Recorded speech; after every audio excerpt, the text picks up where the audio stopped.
All right, so we have Swedish high jumper Fabian Dielrud.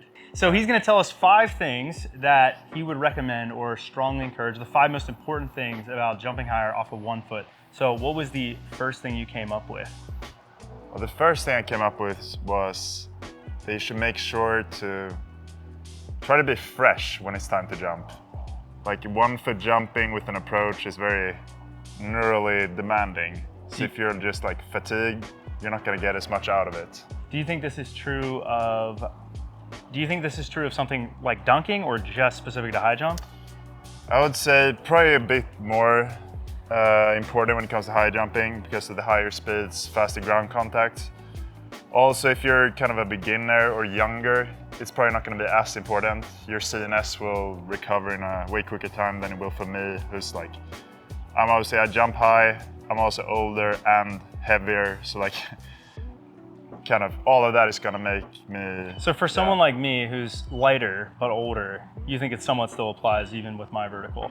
Like jumping when I'm feeling suboptimal is not gonna push the needle. It's not gonna make me a better athlete or make me jump higher in most cases. Probably not, yeah. It's probably important for you to come in fresh, especially if we were talking running takeoffs, like max jumps.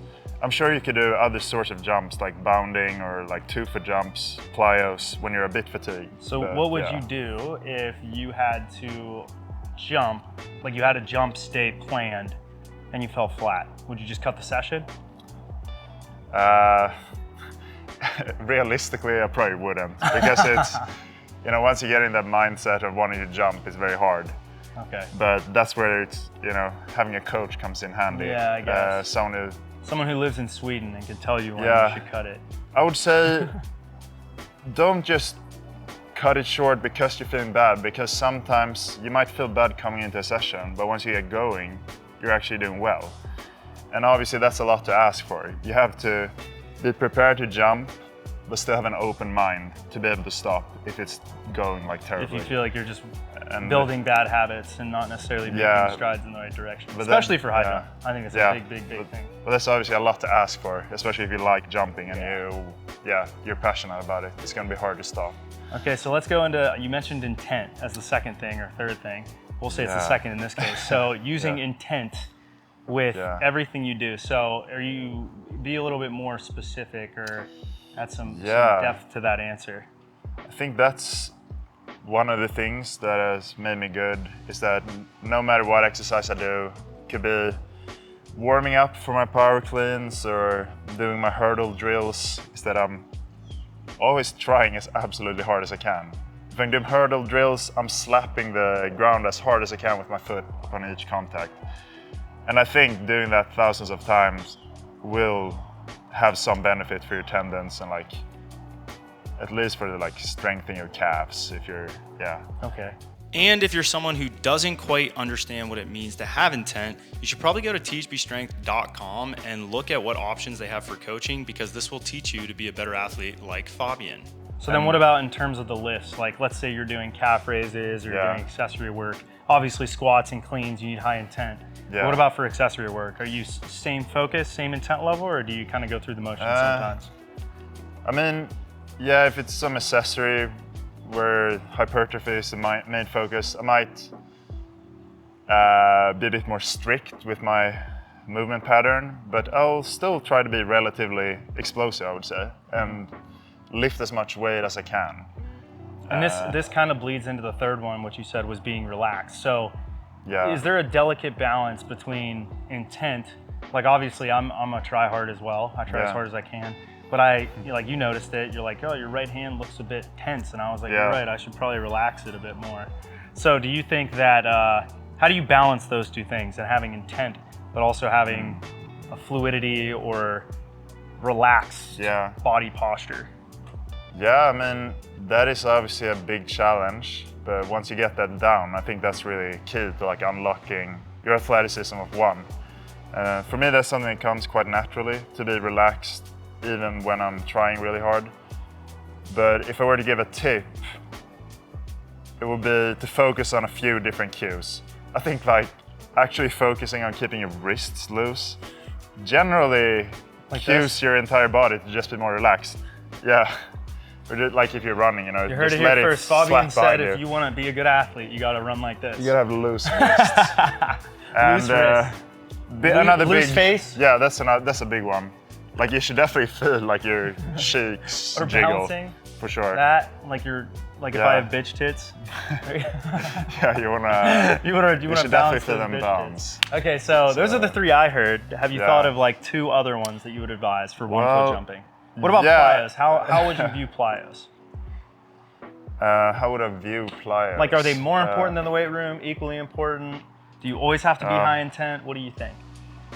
It's probably, yeah, you know it is with everything, depending on the time of the year, which person we're talking about. I think no matter what you do, like, or in my case, I always try to do them the best way I can. So with plyos as well, I'm always trying to have high intent. Right. And you can do that in different ways that are taxing in different ways.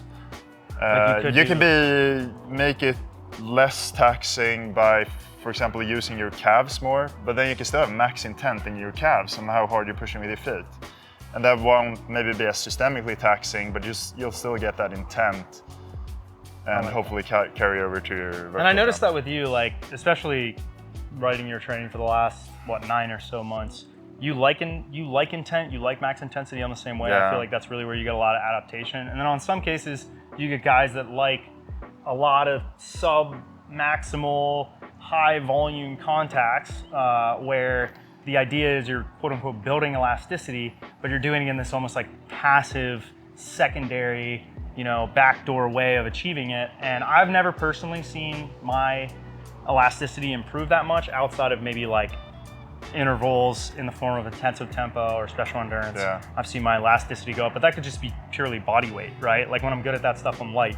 So obviously we've used jump circuits in the sand. That's another way we've gone about that, but that's fatigue constrained. You're going as hard as you can in that time interval, assuming you're gonna fail. You know what I mean? Yeah. You're gonna have to rest between contacts. So what do you like that sort of like extensive bounding, like what the Russians used to do, up hills and alternating arm actions? Yeah, I mean, I think that can have a place. I've done that a bit in the past, and have you responded well to it? It's hard to say. You know how it is, like, because when I'm doing that, I'm doing 12 other things. So I don't really know like what made it better. But in the past, I've done a lot of like high volume plyos. Or the one up and down the box. Oh yeah, like the of 2 step feet. downs. Then we might implement those And a little bit next cycle. Kind like, I'm obviously, maybe the focus is more on staying relaxed and something like that, but I'm still pushing as hard as I can on each ground contact. That's why it is so fatiguing. Like, it is absolutely brutal to do like 200 jumps where you're pushing max effort each jump. But if you can do that, like mentally make yourself do that and get psyched up enough to do that, I think that will give you great gains. I would just not stay healthy. That would be my detriment. Well, I've never heard Fabian. I don't know if you noticed. I can maintain the same intent as you without any injuries. All right, what's the 5th thing that you would say? Is there anything else that you'd say? This is the 5th thing. Most important thing that's made me the jumper I am today.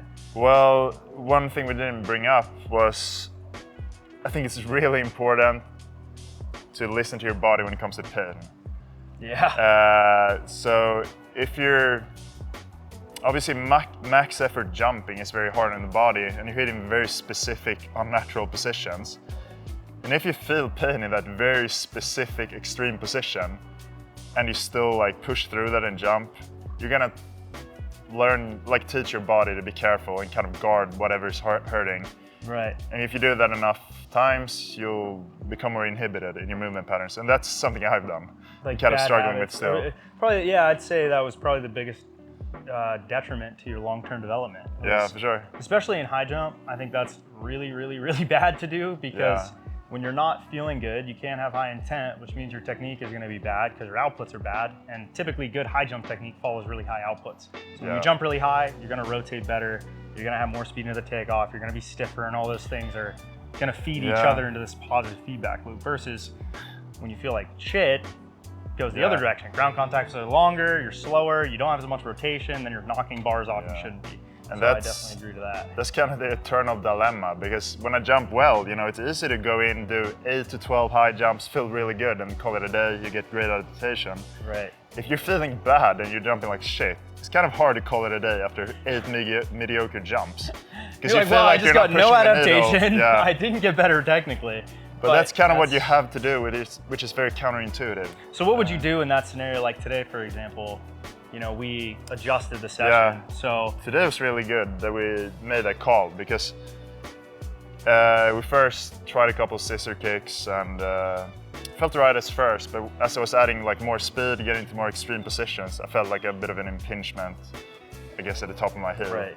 And that's maybe if I was by myself, yeah. So like we called it a day and then focused on something that didn't hurt, which is in this case was bounce. Right. And now we got like so many high quality bounce, and that like raises my confidence. My body's gonna get even better. And then just simply, I'll give it another go next week with more rest. Like it makes sense, maybe that I'm a bit worn out better, just these slow builds and adaptations. The last one that we said, we'll close it out at this point, was just being absolutely diced, peeled, cut. What else, any other words? Thick skin shredded. That's true, absolutely peeled to the bone. You need to have no fat. Obviously, that's not gonna be sustainable year round. Like, I'm not peeled to the bone now by any means. Like it's pretty lean though. I'm pretty lean, but you're lean compared to 99% of the population. In athletics, you're like the 50th percentile, right? You're kind of like normal for sprinter jumpers. Yeah. But as you get closer to the season, I'm gonna be like cut down. I usually fluctuate about 5 kilos, like 11 pounds.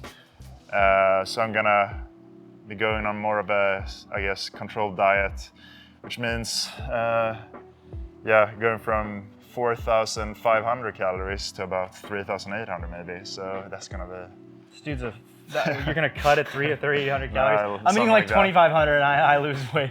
Fabian can eat 1,000, 1,200 more calories and lose weight. He's also 6'9", so that plays a role. But that's the video, guys. Thanks for watching. Click the link in the description.